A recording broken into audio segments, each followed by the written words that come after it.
నమస్తే, welcome to BCN news. నేను విజయలక్ష్మి. ముందుగా ముఖ్యాంశాలు.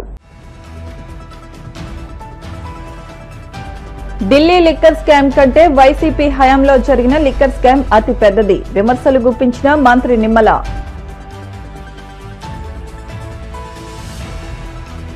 వేల కోట్ల రూపాయల విలువైన ప్రభుత్వ భూములను తమకు కావాల్సిన వారికి కారు చౌకగా కట్టబెడుతున్నారు. కూటమి ప్రభుత్వంపై ధ్వజమెత్తిన మాజీ మంత్రి అమర్నాథ్.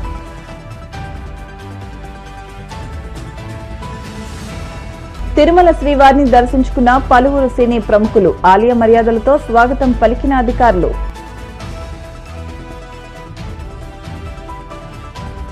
తెలంగాణలోని ఉయ్యాలవాడలో బాలికల వసతిగృహంలో ఫుడ్ పాయిజనింగ్. అస్వస్థతకు గురైన బాలికలను పరామర్శించిన బీఆర్ఎస్ నేత హరీష్ రావు.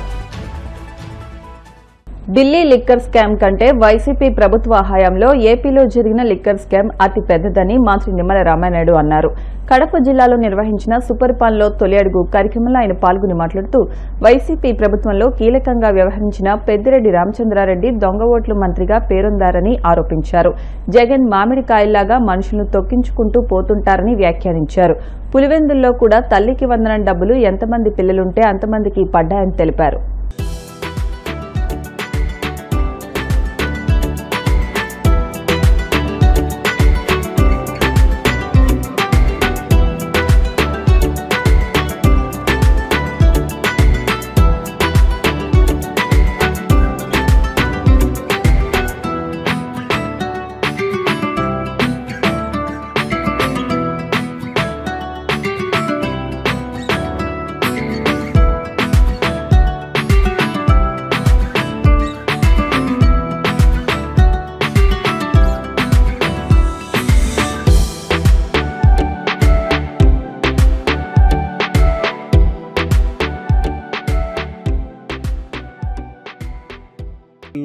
తొలి అడుగు కార్యక్రమంలో భాగంగా రైల్వే కోడూరు నియోజకవర్గం ఇచ్చేసినటువంటి సందర్భంగా ఏ ఇంటికి వెళ్ళినా ఏ గడప దగ్గరికి వెళ్ళినా కూడా ఈ సంవత్సర పరిపాలన పట్ల పూర్తి సంతృప్తిని, సంతోషాన్ని, ఆనందాన్ని వ్యక్తం చేస్తున్నటువంటి పరిస్థితి. జగత్తుకి జలం అనేది మూలం. చరిత్ర కూడా చెప్తూ ఉంది, ఎక్కడ నీళ్లుంటే అక్కడే నాగరికతలు అభివృద్ధి చెందే చరిత్రలో కూడా. అందుకే ఆ రోజు ఎన్టీ రామారావు గారి దగ్గర నుంచి ఈ రోజు చంద్రబాబు నాయుడు గారి వరకు ఒక తెలుగు గంగ, ఒక అంద్రినేవా, ఒక గాలేరు నగరి, ఒక LLC, ఒక HLC, ఒక కేసీ కెనాల్, ఏ పేరు చెప్పండి, ఏ ప్రాజెక్ట్, ఏ రిజర్వాయర్ పేరు చెప్పండి, గుర్తుకొచ్చేది తెలుగుదేశం పార్టీ, అన్న ఎన్టీఆర్, చంద్రబాబు నాయుడు గారు. మరి అంతేకాదు పర్టికులర్ గా ఏదైతే అన్నమయ్య, ఎందుకంటే ఈవేళ రాజంపేట గాని లేదంటే ఈ రైల్వే కోడూరు గాని ఇక్కడ సంబంధించినటువంటి కొన్ని గ్రామాలు గాని ఇక్కడ ఉన్నటువంటి చెరువులు గాని ఆ రోజు కట్టలు తెగినాయి అని అంటే దానికి ఆ రోజు అన్నమయ్య ప్రాజెక్టు మరి ఆ రోజు కొట్టుకుపోయినటువంటి పరిస్థితి. మరి ఆ రోజు పించా ప్రాజెక్టు ఆ రోజు మొదట కొట్టుకుపోతే వార్నింగ్ ఇచ్చారు, పించా కొట్టుకుపోతుంది ప్రాజెక్ట్,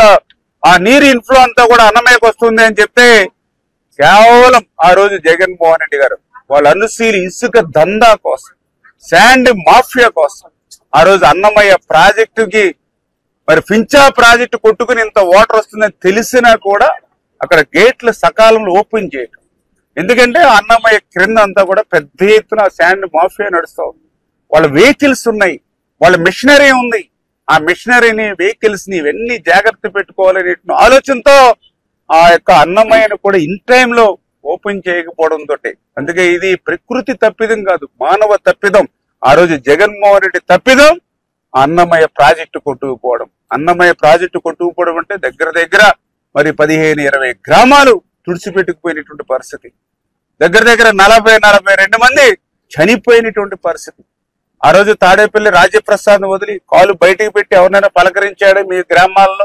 ఆ రోజు తప్పు జారి ఎప్పుడైనా వస్తే 144 సెక్షన్లు, 30 యాక్ట్లు, పరదాల మాటున, బ్యారికేడ్ల చాటున మరి ఒక నిరంకుశత్వమైన, నియంతృత్వమైన పాలనలో ఆ రోజు తాడేపల్లికి మరి పరిమితం అయిపోయినటువంటి పరిస్థితి. అందుకే ఈ రోజు మళ్ళీ కూటమి ప్రభుత్వ అధికారంలోకి వచ్చాక మొన్ననే కడపలో జరిగినటువంటి మహానాడులో స్పష్టంగా చంద్రబాబు నాయుడు గారు కూడా హామీ ఇవ్వడం జరిగింది. ఏదైతే అన్నమయ్య ప్రాజెక్టుకు సంబంధించి మళ్ళీ ఎస్టిమేషన్, రీఎస్టిమేషన్ వేసి, ఎందుకంటే అది CWC అది 8 లక్షల క్యూసెక్ల ప్రకారం అని చెప్పి ఎస్టిమేషన్లు బాగా ఎక్కువ ఉండి చేయలేనటువంటి స్థితిలో ఉంటే దాని వాస్తవికమైనటువంటి పరిస్థితిని అంతా కూడా ఎస్టిమేషన్ వేసి ఆ అన్నమయ్య ప్రాజెక్ట్ ని కూడా మళ్ళీ పునర్నిర్మాణం చేయలేనిటువంటి ఆలోచనతో ఈ ప్రభుత్వం ఉండడం అనే విషయాన్ని కూడా ఈ సందర్భంగా మరి మీ ద్వారా ఇంకొకసారి తెలియజేసుకుంటూ, ఈ రకంగా రాయలసీమ అభివృద్ధికి సంక్షేమానికి ఎప్పుడు కూడా ఈ ప్రభుత్వం పనిచేస్తుంది.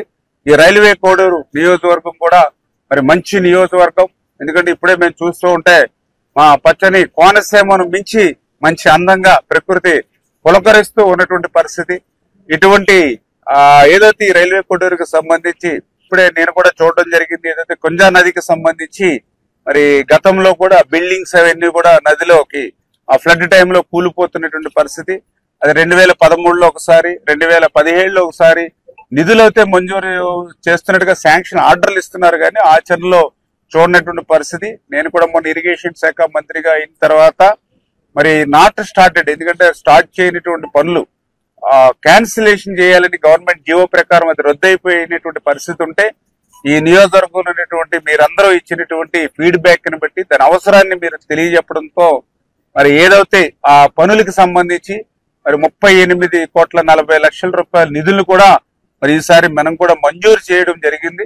తప్పనిసరిగా గతంలో మాదిరిగా కాకుండా అక్కడ అవసరాన్ని గుర్తుపెట్టుకుని మరి స్థానికంగా మీరు కూడా శ్రద్ధ తీసుకుని ఆ టెండర్స్ అవన్నీ కంప్లీట్ చేసుకుని ఆ ఏజెన్సీని కూడా ఫిక్స్ చేసుకుని ఆ పనులు కూడా చేస్తే మరి ఏదైతే నేను కూడా ఇప్పుడు చూడడం జరిగింది. ఎందుకంటే ఇటు 700 మీటర్స్, ఇటు 700 మీటర్స్ బోత్ సైడ్, అంటే ఇంకొక 600 మీటర్స్, అంటే దగ్గర 22,2400 మీటర్లు మనం ఏదైతే ఆ రిటైనింగ్ వాల్ నిర్మాణం చేసుకుంటే అక్కడ ఉన్నటువంటి ఇళ్ళకి అందరికి కూడా సేఫ్టీ ఉంటుంది.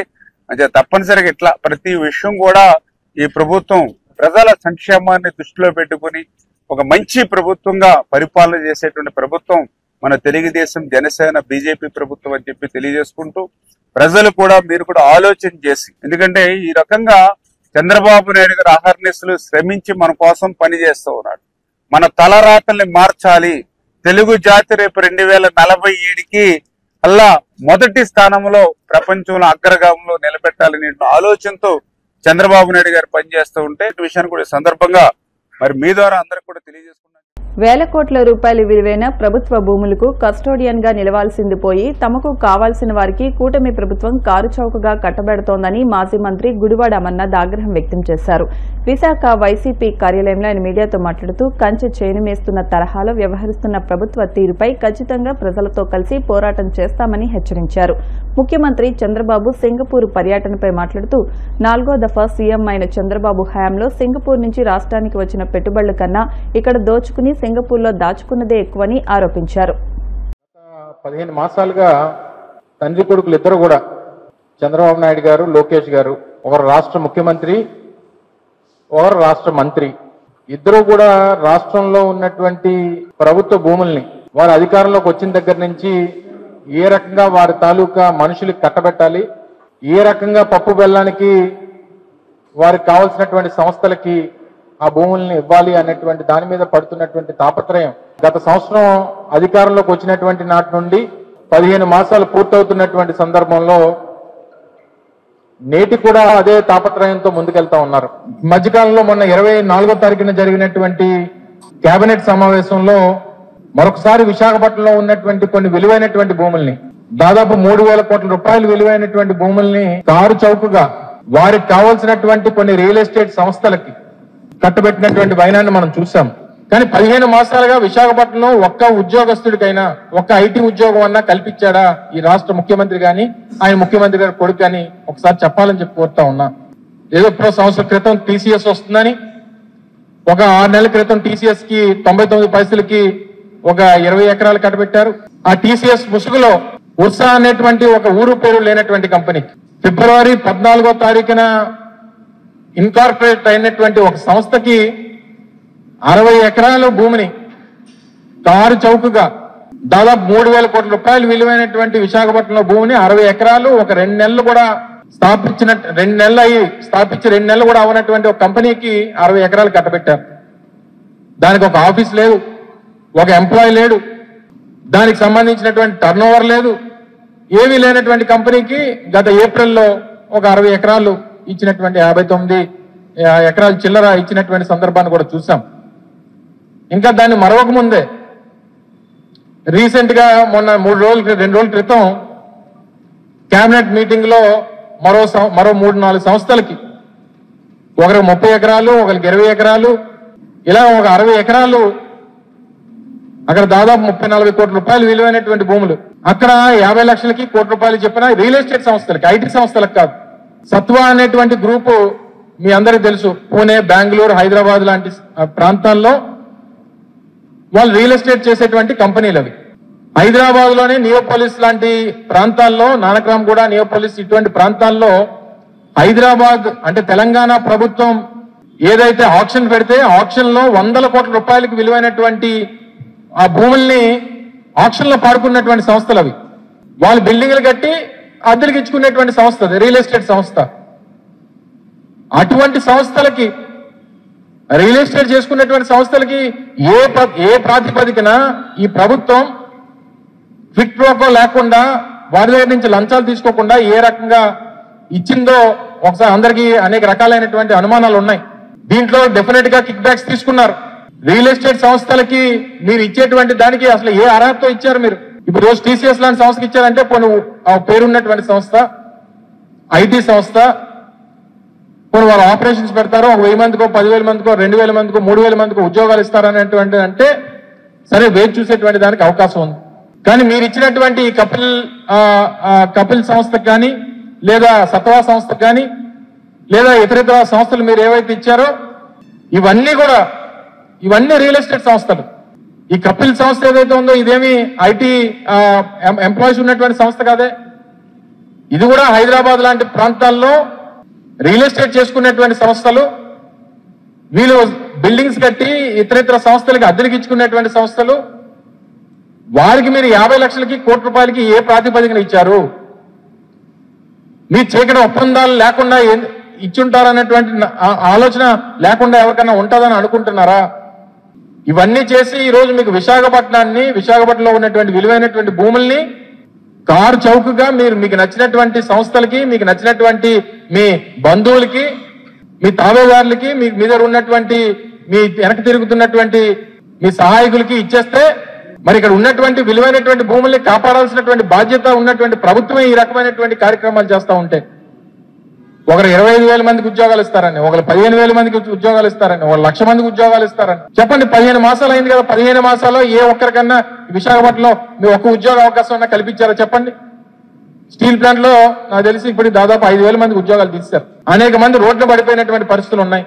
ఒక సంస్థను తీసుకొని వచ్చాం ఈ సంవత్సరాల కాలంలో, ఈ సంవత్సరం ఈ 3 మాసాల్లో ఒక సంస్థను తీసుకొచ్చామని చెప్పమనండి. ఒకరికి ఉద్యోగాలు లేదు, కానీ దగ్గర 5,000 నుంచి 6,000 కోట్ల రూపాయలు విలువైనటువంటి భూములు మాత్రం కారు చౌకగా కనీసం అంత కలిపి ఒక 50 కోట్లు కూడా ప్రభుత్వానికి ఆదాయం రాకుండా ఇచ్చేసినటువంటి పరిస్థితులు కనబడతా ఉన్నాయి. దీన్ని తీవ్రంగా ఖండిస్తా ఉన్నాం. తిరుమల శ్రీ వెంకటేశ్వర స్వామి వారిని పలువురు సినీ ప్రముఖులు దర్శించుకున్నారు. వీఐపీ విరామ సమయంలో దర్శకుడు గోపీచంద్ మల్లేని, కన్నడ హీరో శివరాజ్ కుమార్ వేర్వేరుగా స్వామివారి సేవలో పాల్గొని మొక్కులు చెల్లించుకున్నారు. దర్శనానంతరం వీరికి రంగనాయకుల మండపంలో వేద పండితులు వేద ఆశీర్వచనం అందించగా ఆలయ అధికారులు స్వామివారి తీర్థ ప్రసాదాలు అందజేసి పట్టువస్త్రంతో సత్కరించారు.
ఇప్పుడు కాసేపు ప్రకటనలు.